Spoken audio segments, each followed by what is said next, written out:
थक गए। लेकिन अच्छा है, इबादत अच्छी होगी आज और काफ़ी लोग आए थे। बिल्कुल, और इबादत भी बहुत अच्छी हो गई यासिफ।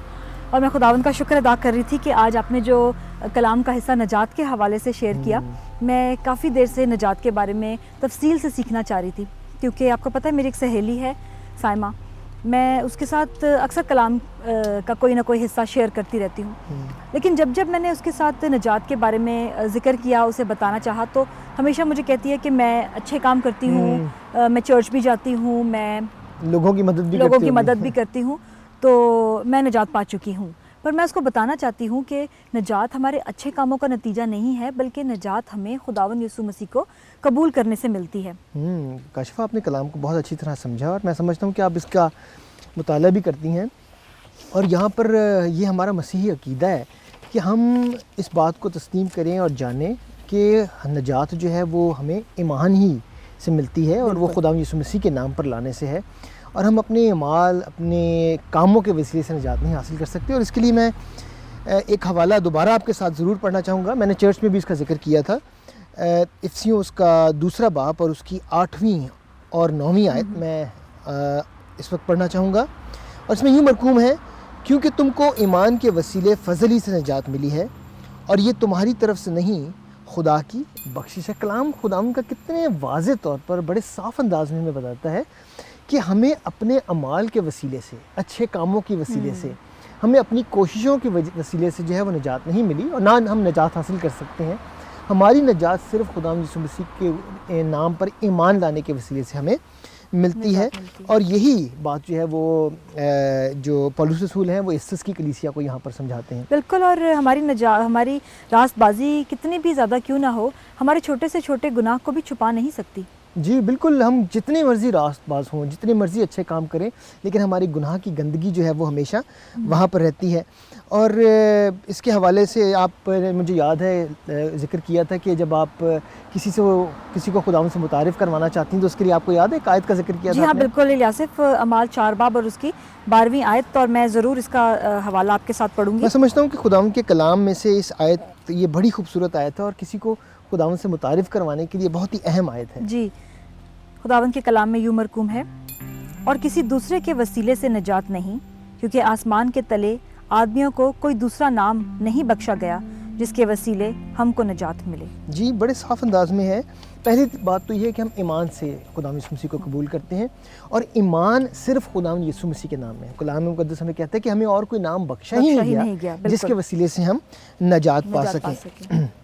बिल्कुल। और ये हम देखते हैं कि खुदा वाहिद ही हैं जो हमारे लिए ये कर सकते हैं। हम अपनी कोशिश से खुदावंद तक अगर रसाई पाने की कोशिश करते या पहुंचने की कोशिश करते तो ऐसा मुमकिन नहीं हो सकता था। और यासिफ, हम देखते हैं कि इंसान का गुनाह इतना गहरा था कि खुदा की मदाखलत के बगैर निजात पाना बड़ा मुश्किल था। जी, और अगर कलाम मुक़द्दस का मुताला करें तो हमें पता चलता है कि इंसान ऐसा नहीं कि कोशिश नहीं करता गया।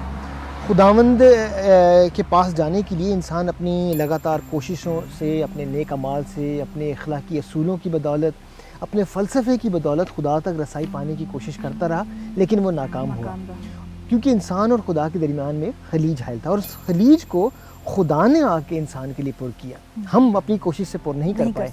इसलिए ईमान से जब हम खुदा यीशु मसीह को अपनी ज़िंदगी में दावत देते हैं तो ये खुदा का ही इंतज़ाम है जो हमारे लिए खुदा ने किया। और यूहन्ना उसका 3 बाब और उसकी 16वीं आयत हम सबको पता है, हम बचपन से इसको सुनते आ रहे हैं कि खुदा ने दुनिया से ऐसी मोहब्बत रखी कि उसने अपना इकलौता बेटा बख्श दिया ताकि जो कोई उसके नाम पर ईमान लाए हलाक ना हो बल्कि हमेशा की ज़िंदगी पाए। खुदा की मोहब्बत जो है वो हम पर ज़ाहिर हुई और उसने अपने बेटे को हमारे लिए भेजा ताकि उसके नाम पर ईमान लाने से हम निजात पा सकें और हमेशा की ज़िंदगी में दाखिल हों। जी बिल्कुल यासिफ, ये हवाला जो है ये हमें बड़े वाज़े तौर पर बताता है कि हमें खुदावंद यीशु मसीह को ईमान से कबूल करना है तो हमें निजात मिलती है और हम अपनी तमाम नजासत से साफ़ हो जाते हैं और हमें अब्दी हलाकत से खुदावंद बचा लेता है। लेकिन बाज़ औक़ात लोगों के जहन में एक सवाल होता है कि खुदावंद यीशु मसीह की कुर्बानी जो है वो दूसरी कुर्बानियों से मुनफरिद क्यों है?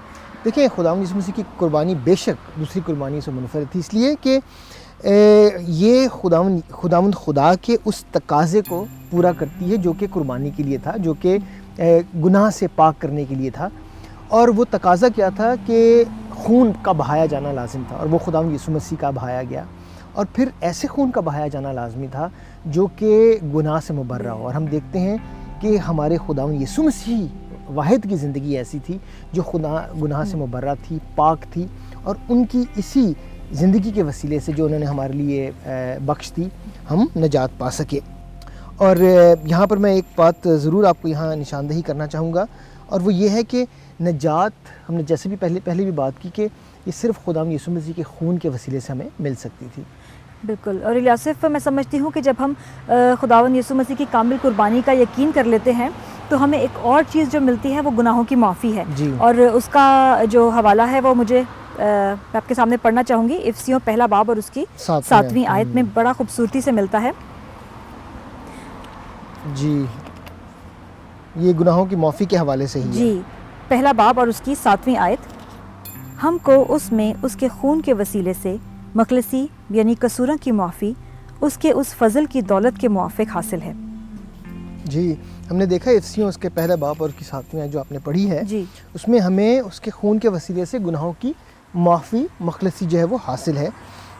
और जब हम खुदावंद यीशु मसीह को अपनी ज़िंदगी में आने की दावत देते हैं, उसे अपना नजात देना कबूल करते हैं, खुदावंद हमें नजात बख्श देता है, लेकिन उसके साथ साथ हमारे गुनाहों को भी मुआफ़ करता है। हमारे माजी के, हमारे हाल के और हमारे मुस्तकबिल के सारे गुनाहों को मुआफ़ करता है। और जब हम खुदावंद के नाम से माफ़ी मांगते हैं और हमें माफ़ी मिलती है और हम खुदा के फ़र्जंद बन जाते हैं खुदावंद यीशु मसीह को कबूल करने के वसीले से, तो हम खुदा के सामने रास्तबाज़ ठहरते हैं।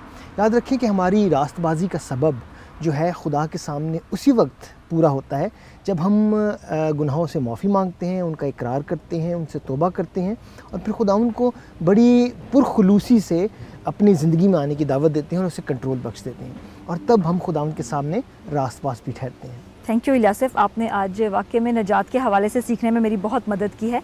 और जाने से पहले मैं चाहती हूँ कि जो कुछ आज सीखा है उसका अयादा करें। नजात बख्शना सिर्फ़ खुदावंद का काम है ताकि इंसान गुनाह से बच जाए। हमें नजात बख्शने के लिए खुदावंद का एक मंसूबा था। अपने नाम की खातिर उसने अपने बेटे हमारे खुदावंद यीशु मसीह को भेजा ताकि वो हमारे गुनाहों के बदले कलवरी पर सलीबी मौत गवारा करे।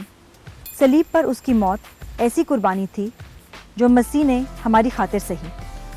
नजात हमें महज खुदा के गज़ब से ही नहीं बचाती बल्कि हमारे खुदा के साथ ताल्लुकात को खुशगवार बनाती है। प्रोग्राम डिसाइपलशिप एसेंशियल्स में हमारे साथ रहने के लिए आपका बहुत बहुत शुक्रिया। अगले प्रोग्राम में फिर मुलाकात करेंगे, तब तक के लिए खुदा हाफिज़।